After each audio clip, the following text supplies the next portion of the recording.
से नहीं देती, ये हमी मोड़ों से गुजारती है। हमने जिन जगहों से बचना चाहा, वही किस्मत हमें रोकती है।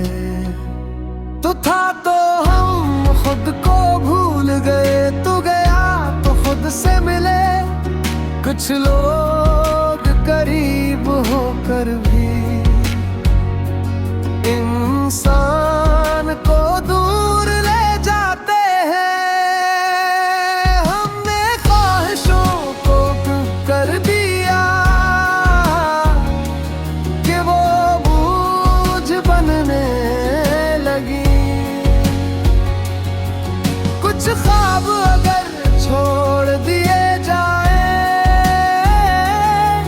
तो सांसें आसान हो जाती है।